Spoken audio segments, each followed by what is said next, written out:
ঈদের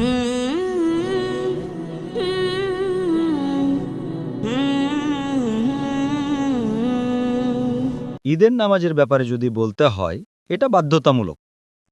সব মুসলিম পুরুষ নামাজ পড়বে, আর এমনকি শিশুরাও, পাশাপাশি মহিলারাও। তারা হতে পারে তরুণী অথবা বয়স্কা, বিবাহিতা বা অবিবাহিতা। আর নবী বলেছেন রজস্রাব হওয়া মহিলারাও সেখানে যাবে, যদি তাদের নামাজ পড়তে হবে না, উপস্থিত থাকবে। আর অনেক হাদিসে এই ব্যাপারে বলা হয়েছে।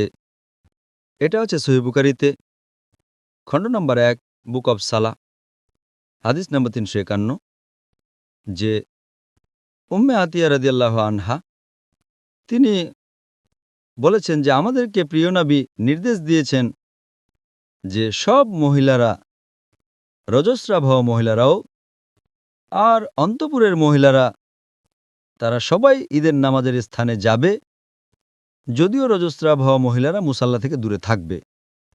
তার মানে তারা নামাজ পড়বে না, কিন্তু সেখানে যাবে। আর একজন মহিলা নবীকে জিজ্ঞেস করল, হে নবী, সেই মহিলার যদি বোরখা না থাকে? নবী তখন বললেন সে তার সঙ্গীর কাছ থেকে পর্দা ধার করে আনবে।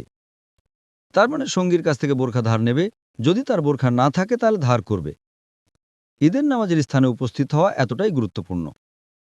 এরপর উম্মে আতিয়া রাদিয়াল্লাহু আনহা আরও বলেছেন সবাইকে ঈদের নামাজের সময় উপস্থিত থাকতে বলা হয়েছে। রজস্রাব হওয়া মহিলারা নামাজ পড়বে না, তবে ঈদের নামাজের জায়গাটাতে উপস্থিত থাকবে। আরও একটা হাদিস আছে সহিহ বুখারীতে, খণ্ড নম্বর 2, বুক অফ টু ঈদস, হাদিস নম্বর 975।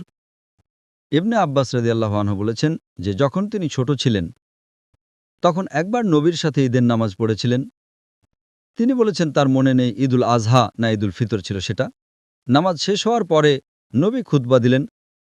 তারপর তিনি মহিলাদের উদ্দেশ্যে বিভিন্ন উপদেশ দিলেন আর বললেন যে মহিলাদের দান করা উচিত। আরেকটা হাদিস আছে সহিহ বুখারীতে, খণ্ড নম্বর 1, বুক অব মেন্সেস, হাদিস নম্বর 324। হাফসা রাদিয়াল্লাহু আনহা বলেছেন যে আমরা বাসর কুমারী মেয়েদের ঈদের নামাজে যাওয়ার অনুমতি দিতাম না। এইভাবে আরও কথা বললেন। তখন এক মহিলা আসলো আর সে বলল যে আমার বোন আমাদের নবীর একজন সাহাবীর স্ত্রী, আর যুদ্ধের সময় আমরা লড়াইয়ের ময়দানে যোদ্ধাদের সাহায্য করতাম। এভাবে বলে গেল। আর নবী বললেন যে রজস্রাব হওয়া মহিলারা আর অন্তঃপুরের মহিলারা ঈদের নামাজের স্থানে যাবে, আর যদি তাদের বোরখা না থাকে সঙ্গীর কাছ থেকে সে ধার করবে। কিছুক্ষণ পরে উম্মে আতিয়া রাদিয়াল্লাহু আনহা ঘরে ঢুকলেন। তাকে জিজ্ঞেস করা হলো, তুমি কি এগুলো শুনেছ? তিনি বললেন, হ্যাঁ। নবী তো এ কথাই বলেছেন যে রজস্রাব হওয়া মহিলা আর যে সাবালিকা কুমারী মেয়ে, তরুণী কুমারী মেয়ে আর বিবাহিতা মহিলারা ঈদের নামাজে যাবে, আর সেই মহিলার যদি বোরখা না থাকে সে তাহলে সঙ্গীর কাছ থেকে ধার করবে। তখন হাফসা রাদিয়াল্লাহু আনহা বললেন, রজস্রাল হওয়া মহিলাও? তিনি বললেন, হ্যাঁ। তারা কি আরাফাতের ময়দানে যায় না? সেখানে যেতে পারলে নামাজ পড়ার জায়গায় তো উপস্থিত থাকতে পারবে, তবে নামাজ পড়তে পারবে না।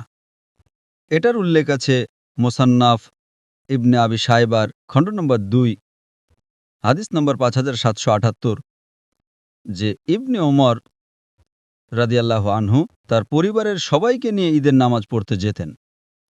পরিবারের সবাইকে নিয়ে যেতেন, যাদেরকে নিয়ে যাওয়া সম্ভব হতো। তাহলে বুঝতে পারছি যে মহিলাদের ঈদের নামাজে যাওয়া উচিত। রজস্রাব হওয়া মহিলাও যাবে, যদিও নামাজ পড়বে না, তবে তার যাওয়া উচিত। ওকে, ধন্যবাদ ডক্টর। আপনার কাছে পরের প্রশ্ন, ঈদের নামাজ আদায় করার উদ্দেশ্যটা আসলে কি হতে পারে? ঈদের নামাজের উদ্দেশ্যের কথা যদি বলেন, আল্লাহ আমাদের নির্দেশ দিয়েছেন যেন এভাবে সামাজিক জীবন গড়ে তুলি। আমরা সবাই বুঝতে পারবে যে আমরা আল্লাহকে মেনে চলছি, বিশ্বাস করি, তাকওয়া। এর সবচেয়ে সেরা উদাহরণ হচ্ছে প্রত্যেক দিন জামাতে 5 ওয়াক্ত নামাজ পড়া। মুসলিমরা একত্রিত হয়ে নামাজ পড়ছে, তাতে তাকওয়া বাড়ছে, আল্লাহকে মেনে চলছে। সামাজিক জীবনে এটা দেখা যায়। আরও বড় জামাত হয় জুমার নামাজে। আর সবচেয়ে বড় স্থানীয় জামাত হচ্ছে 2 ঈদের নামাজ। সবচেয়ে বড় বার্ষিক জামাত পুরো পৃথিবীতে, সেটা হজের সময়। হজের সময় বিভিন্ন দেশ থেকে মুসলিমরা মক্কায় আসে। তবে স্থানীয় সবচেয়ে বড় জামাত হচ্ছে 2 ঈদের নামাজ। এটাই উদ্দেশ্য। আর দ্বিতীয়ত, এই জামাত যত বড় হবে আমরাও তত শক্তিশালী হব। মুসলিমরা একত্রিত হই আর আমাদের ভালোবাসা প্রকাশ করি আল্লাহ সুবহানাহু ওয়া তাআলার। সেজন্যই নবী বলেছেন যে তোমরা যাবে ঈদগাহে, এতে করে অনেকগুলো ছোট জামাতের বদলে একটা বড় জামাত হবে। তাতে সবাই বুঝতে পারবে যে মুসলিমরা কতটা শক্তিশালী। এতে মুসলিমদের মনোবল আরও বেড়ে যাবে। আমরা তো জানতাম না এই ছোট্ট দুটো গ্রামে 50,000 মুসলিম আছে। আর অন্য মুসলিমরা কোনো ঝামেলা করার আগে 10 বার চিন্তা করবে। 50,000 মুসলিম ঝামেলা করার আগে 1000 বার তারা এটা নিয়ে ভাবনা চিন্তা করবে। এতে করে আমাদের মনোবল আরও বেড়ে যাবে। আমার মনে হয় এটা গুরুত্বপূর্ণ। এজন্য নবী বলেছেন এমনকি বাচ্চারাও, রজস্রাব হওয়া মহিলারাও যাবে, যদিও তাদের নামাজ পড়তে হবে না। মানুষ যত বেশি হবে মুসলিম উম্মার এক কথা তত জোরদার হবে।